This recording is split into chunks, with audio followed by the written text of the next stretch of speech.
আসসালামু আলাইকুম। অনার্স প্রথম বর্ষের শিক্ষার্থীরা, আজকে আমি আলোচনা করব বাংলা ভাষার ইতিহাস ও ব্যবহারিক বাংলা কোর্স এর খুবই গুরুত্বপূর্ণ একটা প্রশ্ন নিয়ে। সেটা হচ্ছে নব্য ভারতীয় আর্য ভাষাসমূহের প্রাচ্য শাখাসমূহের পরিচয় দাও। এই প্রশ্নটা কিন্তু তোমাদের বিগত 20 সালে এসেছে, 21 সালে এসেছে এবং 24 সালে আসার সম্ভাবনা আছে। সো তোমরা ভিডিওটা না টেনে সম্পূর্ণ দেখবা। তো আমি ভূমিকা থেকে শুরু করব। ভূমিকা: মধ্য ভারতীয় আর্য ভাষার আঞ্চলিক রূপগুলোর উপর ভিত্তি করেই নব্য ভারতীয় আর্য ভাষাগুলোর জন্ম উৎস জানতে হবে।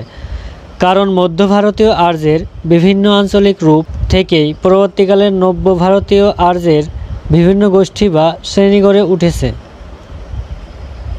ডক্টর মোহাম্মদ শহীদুল্লাহর মতে খ্রিস্টীয় 650 শতাব্দী থেকে ভারতীয় আর্য শাখা থেকে যেসব নবীন ভাষার জন্ম হয় তাদের সবই নব্য ভারতীয় আর্য ভাষা। নব্য ভারতীয় আর্য ভাষাসমূহের প্রাচ্য শাখা। আমরা প্রাচ্য শাখা সম্পর্কে জানব। নব্য ভারতীয় আর্য ভাষার শ্রেণীকরণে ভাষাতাত্ত্বিক ডক্টর মোহাম্মদ শহীদুল্লাহ প্রতীচ্য মধ্যদেশীয়, প্রাচ্য, মধ্যবর্তী ও দাক্ষিণাত্য স্তরে বিভাজন করেছেন।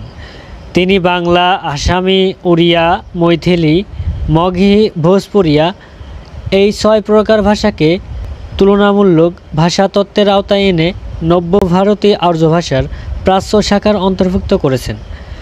অপরদিকে ডক্টর সুনীতি কুমার চট্টোপাধ্যায় মনে করেন মাগধী অপভ্রংশের বর্তমান প্রতিনিধি হচ্ছে বাংলা, আসামি, উড়িয়া, মৈথিলি, মগহি ও ভোজপুরিয়া।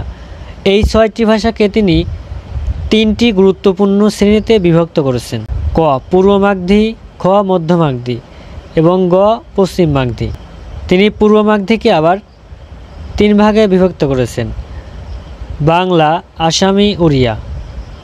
মধ্য মাগধীকে 2টি ভাগে বিভক্ত করেছেন: মৈথিলি এবং মগহি। পশ্চিম মাগধীকে 2টি ভাগে ভাগ করেছেন: ভোজপুরিয়া এবং নাগপুরিয়া সহ। এই 3 শ্রেণীর মাগধী ভাষাকে সাধারণভাবে বিহারি নামে অভিহিত করা হয়ে থাকে। পণ্ডিতগণের মতামতের ভিত্তিতে বলা চলে উল্লেখিত 6টি ভাষাকেই নব্য ভারতীয় আর্য ভাষার প্রাচ্য শাখার অন্তর্ভুক্ত করা হয়েছে। তো প্রিয় শিক্ষার্থীরা, আজকে এই পর্যন্তই। পরবর্তী ক্লাসে আবার দেখা হবে। সেই পর্যন্ত তোমরা সবাই সুস্থ থাকবে, ভালো থাকবে। আল্লাহ হাফেজ।